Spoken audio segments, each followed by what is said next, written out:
If Zeus, the supreme god of Mount Olympus, were no longer confined to the realm of myth, but suddenly emerged in the modern world, how would humanity judge him? In an era governed by constitutions, human rights, global media, and international law, would Zeus be celebrated as the ultimate guardian of order or condemned as a tyrant wielding divine power without consent? This question forces a profound confrontation between ancient absolutism and modern morality. Zeus represents a form of authority that today's world both fears and secretly longs for: absolute, unquestionable, and instant in its judgment. His thunderbolts do not require parliamentary approval, nor do his decisions wait for legal interpretation or public debate. In a time where power is expected to be transparent, accountable, and limited, such dominance appears dangerous, yet undeniably effective. The modern age prides itself on freedom, equality, and rational governance, but it is also plagued by chaos, endless conflict, and fragile institutions. Against this backdrop, the arrival of Zeus would shatter existing systems and expose an uncomfortable truth. When laws fail and order collapses, people often turn to strength rather than principles. Thus, the question is not merely whether Zeus would be labeled a tyrant, but whether the modern world is truly prepared to live without a god who rules through absolute power.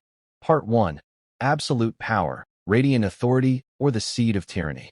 If Zeus were to exist in the modern era, the first and most controversial issue surrounding him would undoubtedly be his absolute power.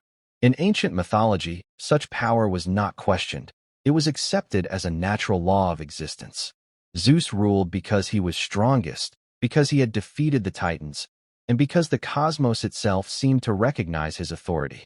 However, when this same model of power is placed into the context of the contemporary world, it becomes deeply unsettling. Modern civilization is built on the assumption that no single individual should possess unchecked power, no matter how capable or well-intentioned they may appear. From a modern political perspective, Zeus would resemble an ultimate superpower, far beyond any nation-state, military alliance, or global institution. His thunderbolts could be compared to weapons of mass destruction, but unlike nuclear arsenals, they require no codes, no chains of command, and no ethical review boards. Zeus decides, and the world obeys. Such immediacy of force would terrify modern societies, which rely on slow, deliberative systems precisely to prevent catastrophic abuse. The idea that one being could erase cities, rewrite borders, or annihilate enemies in seconds would instantly trigger accusations of tyranny. Yet paradoxically, it is this very efficiency of power that would make Zeus both feared and admired. Modern governance often fails not because of a lack of ideals, but because of hesitation, bureaucracy, and political compromise. Laws take years to pass, justice can be delayed indefinitely, and global crises, wars, climate disasters, humanitarian catastrophes, are debated endlessly while millions suffer. In this context, Zeus's absolute authority might appear not as oppression, but as a brutal form of clarity. There is no confusion about who is responsible, no ambiguity about consequences. Order is enforced swiftly and decisively. However, absolute power inevitably raises the question of accountability. In the modern world, legitimacy is derived from consent, either through democratic processes or, at minimum, through legal frameworks that limit authority. Zeus possesses none of these. He does not rule because people choose him, but because they cannot oppose him. This distinction is crucial. From a human rights perspective, power that cannot be challenged, reviewed, or restrained is inherently dangerous. Even if Zeus initially acts with restraint, the absence of external limits creates the potential for abuse at any moment. Supporters of Zeus, however, might argue that divine authority operates beyond human standards. If Zeus truly exists above humanity, immortal, omniscient, and bound to cosmic balance rather than personal ambition, then judging him by human political ethics may be fundamentally flawed. In mythology, Zeus punishes not out of cruelty alone, but to preserve order against chaos, rebellion, and existential threats. In a fictional modern setting, defenders might claim that Zeus functions less like a dictator and more like a force of nature, feared, destructive, yet essential to stability. Still, history offers a grim lesson. Those who hold absolute power often believe themselves to be indispensable. Zeus's conviction that only he can maintain order would resonate uncomfortably with the justifications of modern tyrants. The difference lies in scale. Human dictators rely on propaganda, armies, and ideology to maintain control. Zeus requires none of these. His authority is self-evident, reinforced by raw power alone. This makes resistance not merely difficult, but meaningless. And where resistance is impossible, freedom becomes an illusion. At the same time, absolute power can create absolute deterrence. In a world where Zeus exists, wars between nations might cease entirely, not because humanity has achieved moral enlightenment, but because the cost of defiance is annihilation. Crime, rebellion, and mass violence could vanish under the shadow of divine punishment. In this sense, Zeus's rule might resemble a global peace enforced by fear rather than cooperation.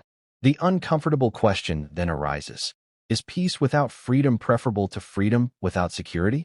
Modern societies often assume that tyranny is defined by cruelty and oppression. But Zeus's tyranny, if it exists, would be subtler. He would not need constant surveillance or mass imprisonment. His presence alone would be enough. The knowledge that punishment is instant and unavoidable would shape human behavior at its core. People would censor themselves, not because Zeus commands it explicitly, but because disobedience carries existential risk. This form of control, psychological, omnipresent, and absolute, may be more effective than any authoritarian regime humanity has ever known. Yet one could argue that Zeus's absolute power also makes him uniquely restrained. Because no one can challenge him, he has no need to prove his dominance constantly. Unlike human rulers who fear coups and dissent, Zeus's position is unassailable. This could allow him to rule with a surprising degree of detachment, intervening only when necessary. In this interpretation, absolute power does not corrupt Zeus because he has already surpassed the need for validation, ambition, or insecurity. This ambiguity lies at the heart of the dilemma. Absolute power, in the modern imagination, is synonymous with tyranny. But Zeus challenges this assumption by existing outside human limitations. Is tyranny defined by the concentration of power alone, or by how that power is used?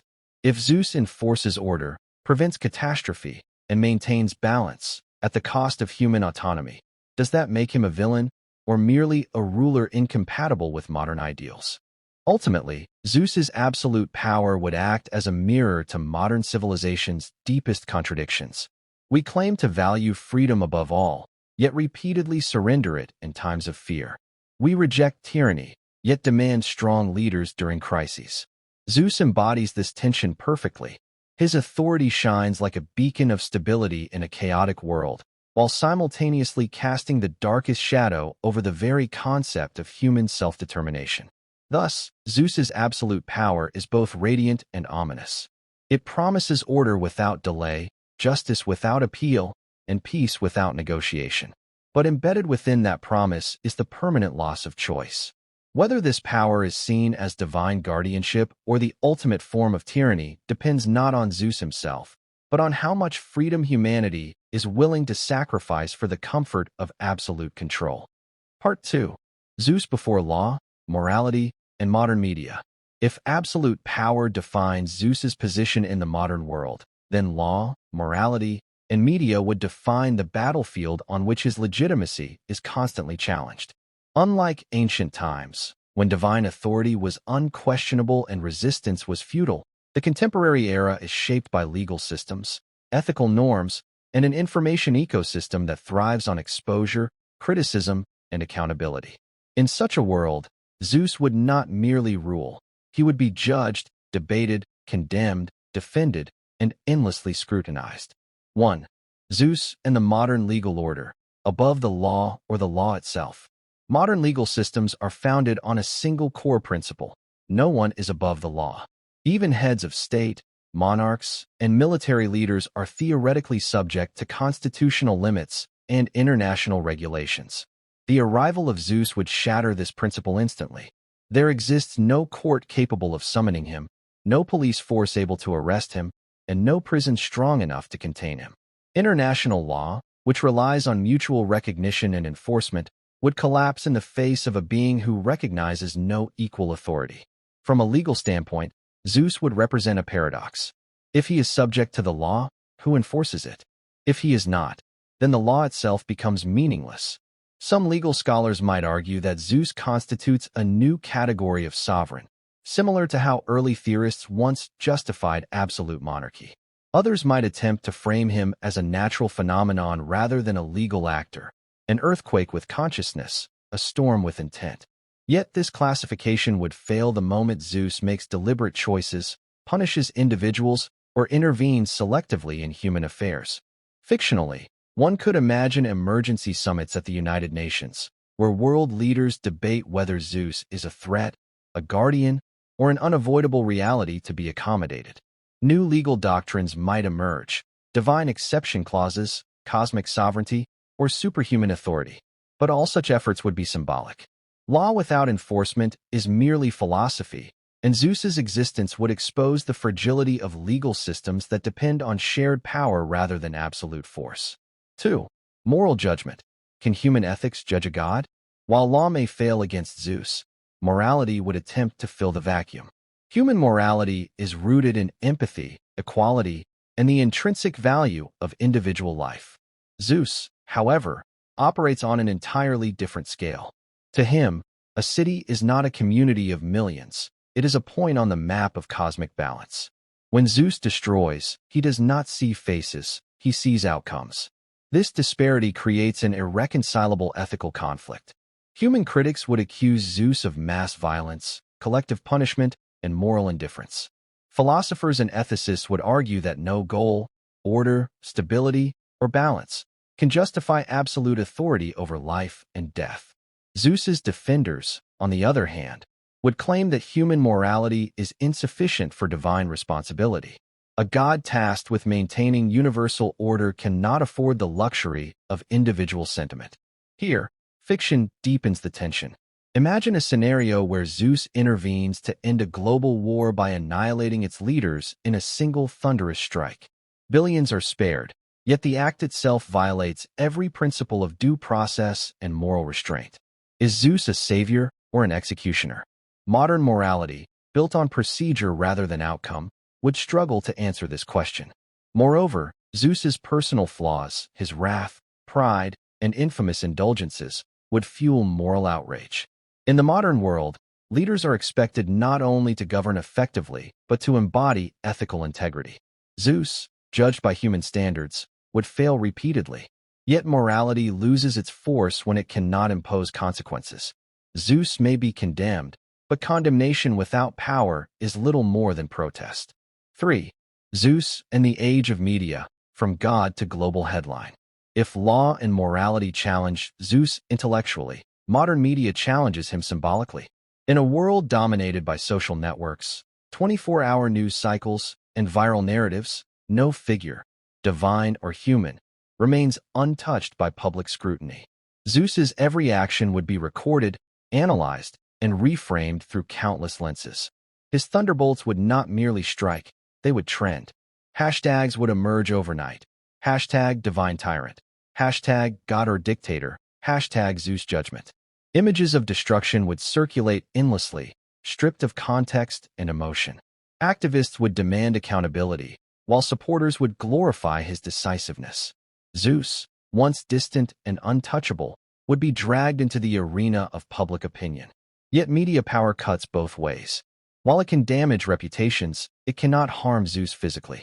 This creates an unprecedented imbalance. The media thrives on exposing hypocrisy and pressuring authority through public outrage. Zeus would feel none of that pressure. He does not require approval, popularity, or legitimacy in the human sense. His silence would be interpreted as arrogance, his indifference as cruelty, but none of it would weaken him. Ironically, this might make Zeus even more terrifying. Modern power is often restrained by image. Leaders fear scandals more than failure. Zeus fears nothing. The media could scream endlessly, but the sky would remain silent until thunder answered. 4. Public perception, fear, worship, and divided humanity. The global population would not respond to Zeus uniformly. Society would fracture into ideological camps. One group would see Zeus as the ultimate oppressor, the embodiment of everything modern civilization has fought against: absolutism, divine right, and violent control. Another group, exhausted by chaos, corruption, and ineffective leadership, would see him as a necessary force. To them, Zeus represents certainty in an uncertain world. Religions would splinter. Some would worship Zeus openly, claiming the return of true divine authority. Others would denounce him as a false god or demonic force. Secular movements would struggle to reconcile rationalism with undeniable divine power. The existence of Zeus would not unify humanity. It would expose its deepest fears and desires. Fictionally, one might imagine secret cult-like movements advocating submission to Zeus in exchange for protection, while underground resistance groups plot symbolic defiance, knowing full well that success is impossible. This asymmetry of power would transform rebellion from a strategic act into a philosophical one. Resistance not because it can succeed, but because submission feels worse. 5. Zeus as the ultimate mirror of modern hypocrisy. Perhaps the most unsettling aspect of Zeus's presence in the modern world is not what he does, but what he reveals about humanity. Modern societies pride themselves on values, freedom, equality, justice, but repeatedly compromise them in the face of fear. Emergency powers, surveillance, and authoritarian measures are often justified during crises. Zeus embodies this logic taken to its extreme. He does not argue, negotiate, or persuade. He enforces. And disturbingly, his effectiveness would make many uncomfortable truths impossible to ignore. When Zeus succeeds where institutions fail, when peace is achieved through fear rather than cooperation, the moral high ground of modern governance begins to erode. Zeus would not destroy modern ideals by opposing them directly. He would destroy them by rendering them irrelevant. 6. Beyond judgment. Can Zeus even be condemned? In the end, the question is not whether Zeus can survive legal, moral, or media scrutiny, but whether these systems can survive him. Law without enforcement, morality without consequence, and media without influence all lose their authority. Zeus does not silence them, he outgrows them. This is where the fictional tension reaches its peak. Zeus may be universally debated, endlessly criticized, and morally condemned, yet nothing changes. He remains above courts, beyond ethics, and immune to outrage. The modern world, accustomed to believing that exposure equals power, would confront a terrifying realization.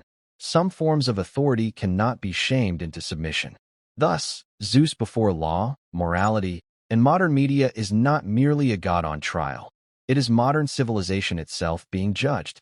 And the verdict remains deeply unsettling. When faced with absolute power, our most cherished systems reveal not their strength, but their limits. Part 3. A tyrant in the eyes of humanity. A deity in the judgment of history. When Zeus is judged by the people of his time, he may be condemned as a tyrant. When he is judged by history, however, the verdict becomes far less certain. This tension between immediate human perception and long-term historical memory forms the final and most profound layer of the question. If Zeus lived in the modern world, would he truly be remembered as a monster of oppression or as a necessary god who carried the unbearable weight of order when humanity could not? 1. The human gaze. Fear as the first judgment. To those living under Zeus's shadow, fear would be the dominant emotion. Fear precedes understanding, reflection, and gratitude. Human beings instinctively judge power by how it affects their sense of autonomy, and Zeus would represent the ultimate negation of choice. His presence alone would redefine freedom, not as a right guaranteed by law, but as a privilege tolerated by divine will. In the modern world, where individuality and personal agency are sacred values, this loss would feel suffocating. Even if Zeus rarely intervened, the knowledge that he could intervene at any moment would alter human psychology. Decisions would be made not according to conscience or law, but according to anticipation of divine reaction. In such a climate, Zeus would not need to act frequently to be perceived as oppressive. His power would speak louder than his actions. From this immediate perspective, Zeus would inevitably be labeled a tyrant. Not necessarily because he is cruel, but because tyranny, in the modern imagination, is defined less by intent and more by imbalance. A being who cannot be resisted, questioned, or replaced is tyrannical by definition, regardless of how benevolently he behaves. Yet this judgment is rooted in proximity. Those who suffer under a system always feel its weight more intensely than those who later analyze its outcomes. 2. History's cold distance. Outcomes over intentions. History does not judge as humans do. It strips away fear, emotion, and personal suffering, replacing them with patterns, consequences, and results. While individuals remember pain, history remembers stability, collapse, survival, and transformation. If Zeus's rule were to usher in an era of unprecedented peace, ending wars, preventing extinction-level catastrophes, stabilizing a collapsing planet, history would struggle to condemn him outright. Textbooks centuries later might describe him not as a tyrant, but as a turning point, the moment humanity ceased to govern itself and was instead governed by something greater. This is where Zeus's image begins to shift. Tyrants are remembered not only for their cruelty, but for their failure. They fall. Their empires collapse. Their legacies rot under scrutiny. Zeus, however, does not fall. His immortality denies history one of its most powerful tools, the moral satisfaction of downfall. Without collapse, condemnation loses its finality. In a fictional future, historians might debate Zeus in the same way modern scholars debate ancient empires, acknowledging atrocities while admitting effectiveness. The language would soften with time. Oppression becomes absolute governance. Fear becomes deterrence. Tyranny becomes divine rule. 3. The burden of omnipotence. Zeus as a willing villain. One of the most compelling fictional interpretations of Zeus in the modern era is not that he is unaware of human judgment, but that he accepts it deliberately. Zeus may fully understand that he will be hated, feared, and cursed, yet chooses to rule regardless. Not out of arrogance, but out of necessity. In this interpretation, Zeus becomes a tragic figure. He does not seek love, worship, or moral approval. He seeks only balance. He understands that true order cannot be gentle, that peace enforced without fear is fragile, and that humanity, left entirely to its own devices, repeatedly flirts with self-destruction. By embracing the role of the tyrant, Zeus frees humanity from a heavier burden, the responsibility of absolute power over its own survival. He becomes the villain so that the world does not become one. History, with its cruel objectivity, may later recognize this sacrifice. This transforms Zeus from a simple despot into something far more unsettling. A ruler who knows he is morally indefensible, yet believes morality itself is a luxury the world can no longer afford. 4. Memory, myth, and the rewriting of identity. Over time, human memory evolves into myth. The details of Zeus's actions would blur, sharpen, and distort across generations. Those who lived in fear would pass down stories of terror. Those born into stability would inherit a world shaped by his rule and question why their ancestors ever resisted him. Statues would rise, not necessarily out of worship, but out of acknowledgement. Cities rebuilt after divine intervention would quietly credit Zeus for their survival. The language surrounding him would change. He would no longer be discussed in daily outrage, but in academic debate, artistic interpretation, and philosophical speculation. This is where history completes its transformation of Zeus. He ceases to be a political figure and becomes a civilizational constant. Children would grow up never knowing a world without him.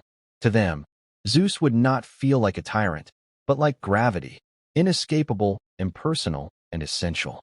In such a world, the concept of resistance itself would feel archaic. Why resist the sky? Why rebel against the storm? 5. Zeus and the hypocrisy of historical judgment. History often condemns failed tyrants and excuses successful ones. This uncomfortable truth casts a long shadow over Zeus's legacy. If he succeeds in preventing catastrophe, history may forgive what morality cannot. If he fails, even slightly, condemnation would be merciless. This exposes a deeper hypocrisy. Humanity claims to judge rulers by values, but often judges them by outcomes. Zeus forces this contradiction into the open. If billions live because he ruled absolutely, can history afford to dismiss him as merely a monster? In fictional future archives, Zeus might be compared not to dictators, but to existential safeguards, like an immune system that destroys cells without consent to preserve the organism. From this perspective, humanity itself becomes the fragile body, and Zeus the merciless but effective cure. 6. The silence of Zeus and the final authority of time. Perhaps the most powerful aspect of Zeus's historical image is his silence. He does not write memoirs. He does not justify himself. He does not defend his actions. History is left to interpret him without guidance, filling the void with speculation and projection. This silence elevates Zeus above ordinary rulers. Human leaders obsess over legacy. Zeus has no such need. Time itself becomes his ally.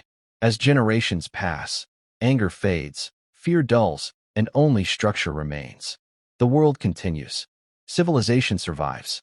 That survival becomes his unspoken argument.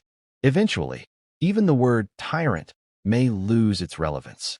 Zeus is no longer judged by human categories, because human categories evolved under his rule. 7. Final reckoning. Who truly judges whom? In the end, the question reverses itself.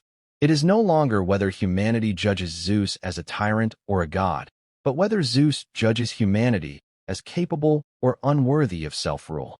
From the human perspective, Zeus is terrifying because he removes choice. From the historical perspective, he is terrifying because he may be right.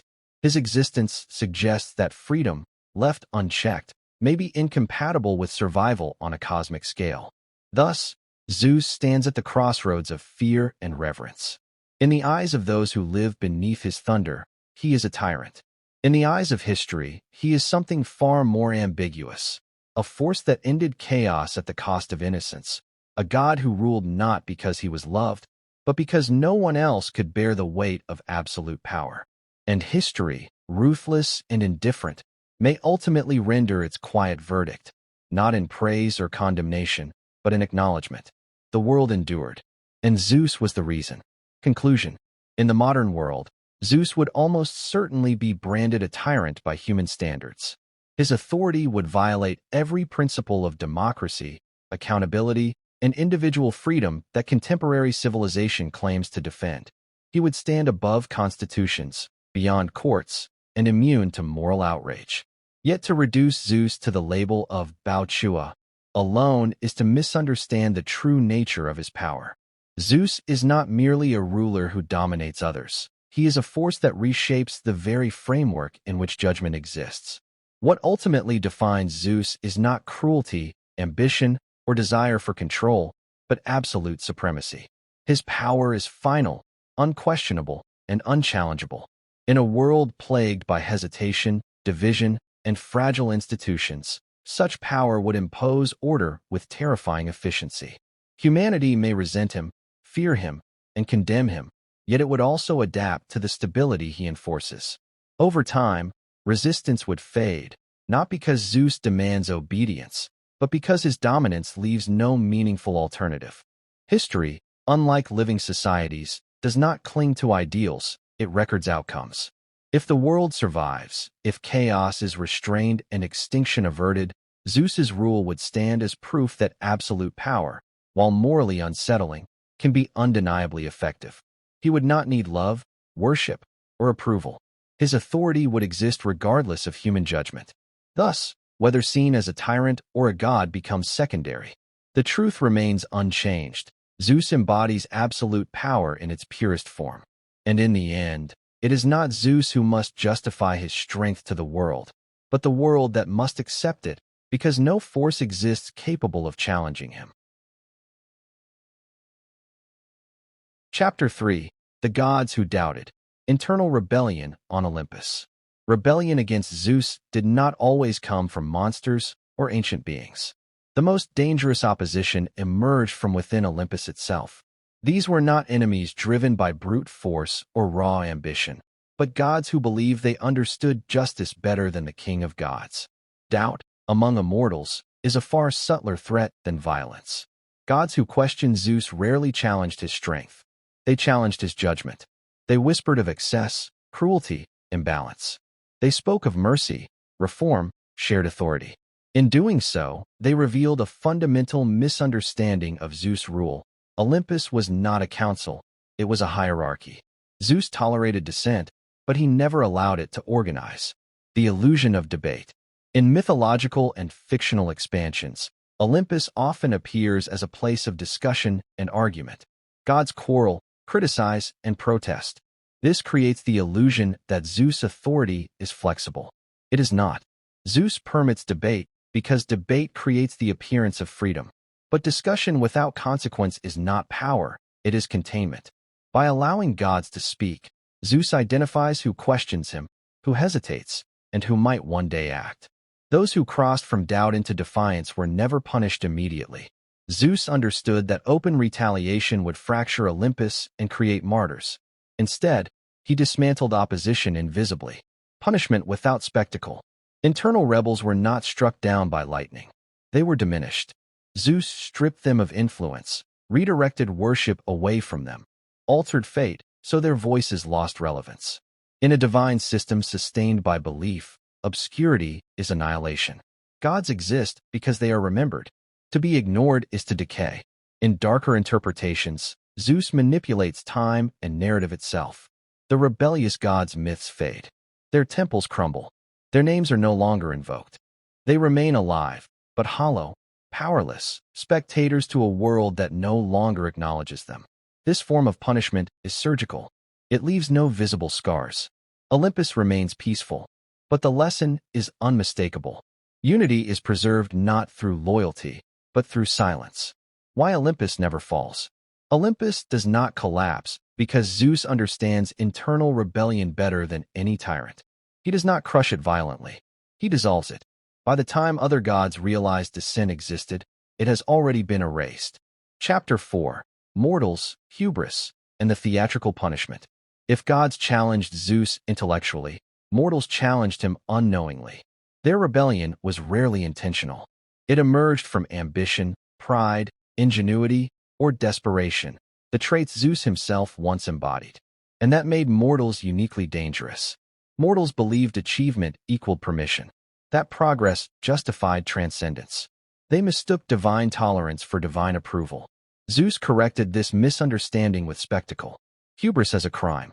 In Zeus' cosmology, hubris is not arrogance. It is miscalculation. Mortals who reached too high violated the invisible boundary between potential and permission. Zeus did not punish them for ambition. He punished them for forgetting their place. These punishments were never subtle. Endless labor. Eternal hunger. Transformation into beasts or objects.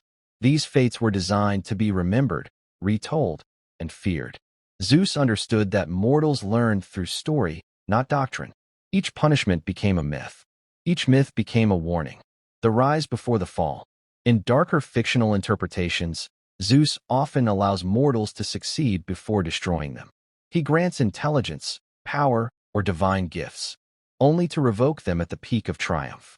This deliberate rise and fall is not cruelty. It is demonstration. By allowing mortals to touch greatness before annihilation, Zeus reinforces a single truth. All achievement exists at his discretion. Destiny is not earned, it is permitted. Mortals as instruments. Mortals also serve another purpose. Their punishments echo longer than divine conflicts. Gods remember. Mortals repeat. Through mortal suffering, Zeus broadcasts his authority across generations. Each tragedy becomes cultural memory. Each story reinforces obedience long after the original crime is forgotten. In this way, mortals are not merely punished, they are utilized. The final truth of rebellion. By the end of every rebellion, titan, god, or mortal, the outcome is identical. Zeus remains. The cosmos continues. Order is reinforced. Rebellion does not weaken Zeus' rule. It validates it. Each challenger, believing themselves unique, unknowingly steps into a role already written. Their defiance becomes another chapter in the myth of inevitability. Zeus does not fear rebellion because rebellion cannot escape his system. And so the universe learns, again and again, that resistance does not rewrite destiny. It confirms it. Part 3. The Judge of Fate. Zeus and the Architecture of Absolute Order. Chapter 1. Zeus as the Supreme Judge of Fate. At the highest point of Olympus, beyond storm and sky, Zeus does not sit merely as a king. He presides as a judge whose authority surpasses strength, lineage, and even divinity. His throne is not secured by fear alone, but by the universal acceptance that his judgments define reality itself. In Greek cosmology, fate is often misunderstood as an independent force, an unalterable script written by the Moirai. Yet fate, in its purest form, is possibility. It outlines what may occur, not what must. Zeus exists above this threshold. He does not weave fate, he authorizes it. This distinction is crucial. The Moirai spin threads, measure lengths, and cut lives short, but they do so within a framework Zeus permits. Their power is procedural. Zeus' power is constitutional. Without his sanction, fate has no jurisdiction. Judgment as cosmic function. Zeus' role as judge is not symbolic. It is structural. He does not intervene in every event, nor does he micromanage existence. Instead, he defines the conditions under which events may unfold. When those conditions are violated, judgment becomes inevitable. In darker mythological interpretations, Zeus' judgments resemble laws of physics rather than moral decrees. They do not express anger, they express correction. When balance is disrupted, Zeus restores it by removing the disruptive element, whether that element is Titan, God, or mortal. This is why his punishments feel absolute. They are not reactions, they are resolutions. The authority to decide endings. Every being in the cosmos may begin a story. Only Zeus decides when it ends. This authority is more terrifying than death itself. To die is natural. To be judged by Zeus is final. His verdicts do not allow reinterpretation, redemption, or appeal. Once a judgment is passed, it becomes permanent architecture within the universe. In fictional expansions, Zeus is portrayed as knowing the future outcomes of every path, yet refusing to intervene until judgment becomes unavoidable. This restraint reinforces the illusion of freedom while preserving the inevitability of order. Thus, Zeus is not a tyrant who denies choice. He is a ruler who denies escape. Chapter 2. Law, Free Will, and the Illusion of Autonomy. Perhaps the most complex aspect of Zeus' dominion is his relationship with free will. Gods and mortals alike believe they act freely. They choose alliances, defiance, ambition, and rebellion. Zeus does not prevent these choices. In fact, he depends on them. Freedom, under Zeus, is permitted precisely because it validates judgment. The controlled space of choice. Zeus' universe is not a prison. It is a controlled environment. Within it, beings may act as they wish, so long as their actions do not threaten the foundational order. When they do, freedom ceases to exist. This creates a paradox. Free will is real, but its consequences are predetermined. Those who rebel believe they are exercising autonomy. In reality, they are confirming the limits of autonomy. Their failure proves the system works. Zeus does not interfere to stop rebellion because rebellion is necessary. It defines the boundary between permission and violation. Without transgression, judgment has no meaning. Law above morality. Zeus' law is often mistaken for morality. It is not. Morality seeks fairness. Law seeks stability. Zeus does not judge based on compassion or cruelty, but on alignment. A being may be kind and still be condemned. Another may be violent and remain untouched. What matters is whether their existence supports or threatens the structure of order. In this sense, Zeus is not good or evil. He is indispensable. Why mercy is rare. Mercy introduces unpredictability. Unpredictability invites chaos. Zeus understands that mercy, when applied inconsistently, weakens authority. Thus, when mercy appears in myth, it is calculated, symbolic, and limited. It reinforces Zeus' discretion rather than undermining it. In darker interpretations, mercy itself becomes a tool of domination, granted not to relieve suffering, but to deepen dependence. Chapter 3. Eternal Order, the Silence After Thunder. When Zeus has judged, the universe does not celebrate. It does not mourn. It becomes silent. This silence is not peace. It is submission. It is the moment after thunder fades, when all beings understand that resistance has ended and order has been restored. In this stillness lies the true nature of Zeus' dominion, not chaos, not terror, but inevitability. Order that outlives conflict. Wars end. Revolutions fade. Empires collapse. Yet Zeus' order endures. Unlike mortal regimes, Zeus' authority is not bound to time, culture, or belief. It is woven into the structure of existence itself. When Titans fell, the universe did not fracture, it stabilized.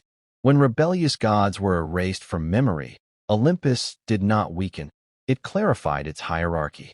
When mortals were punished for hubris, humanity did not cease, it learned its boundaries. Zeus does not seek constant obedience. He seeks alignment. As long as the cosmos moves within the limits he has defined, he remains unseen, unchallenged, almost distant. His presence is felt most strongly not during storms, but during calm, when nothing dares to rise. The aftermath as proof of power. True power is revealed not in conflict, but in what remains after conflict ends. Every rebellion against Zeus leaves behind the same aftermath: silence, continuity, and order. There is no vacuum of authority, no lingering instability. The system absorbs resistance and emerges unchanged. This is the ultimate failure of rebellion. It does not scar Zeus' rule. It reinforces it. In darker mythological interpretations, Zeus is portrayed as deliberately allowing chaos to surface briefly so that its resolution can reaffirm his necessity. Disorder becomes a controlled demonstration, not a genuine threat. Memory as architecture. Zeus builds his empire not with walls, but with memory. The stories of punishment, transformation, and eternal suffering endure long after the individuals themselves fade. These myths do not glorify the fallen, they diminish them. They reduce once powerful figures into cautionary symbols. Through memory, Zeus governs the future. Each retelling renews obedience. Each myth reinforces the invisible boundaries of existence. The throne beyond time. Zeus' throne does not age. It does not erode. It does not need defense. While gods are born, evolve, and fade, Zeus remains constant. He is not the strongest god because he fights the hardest, but because the universe has no alternative to him. His removal would not create freedom, it would create collapse. In philosophical interpretations, Zeus becomes less a character and more a principle, the final limit against which all possibility is measured. The final silence. After thunder, there is no argument. Those who survive Zeus' judgment do not speak of justice or injustice. They speak of reality. They accept that the universe has rules, and that those rules are enforced without emotion. This acceptance is the final stage of Zeus' rule. Not fear, not worship, but understanding. Conclusion: the unchallenged horizon. At the edge of all stories, Zeus remains. He does not chase rebellion. He does not seek love. He does not demand devotion. He simply exists, unchallenged, unquestioned, unavoidable. And so long as the sky still answers to thunder, one truth remains eternal. Zeus does not merely rule the cosmos. He defines the limits beyond which existence cannot go. Conclusion: the unbreakable dominion of Zeus. In the end, all stories within the cosmos return to the same truth: Zeus remains. Titans may rise and fall, gods may question and resist, and mortals may dream beyond their limits. But none can escape the structure Zeus has imposed upon existence. His power is not sustained by constant violence, but by inevitability. He does not need to prove himself again, because every failed rebellion has already done so in his place. Zeus rules not as a fleeting conqueror, but as the enduring axis of order. His judgments, whether delivered through thunder, curse, or silence, reshape destiny itself. They leave no room for appeal, only acceptance. Even fate, woven by the hands of the Moirai, operates within boundaries he allows.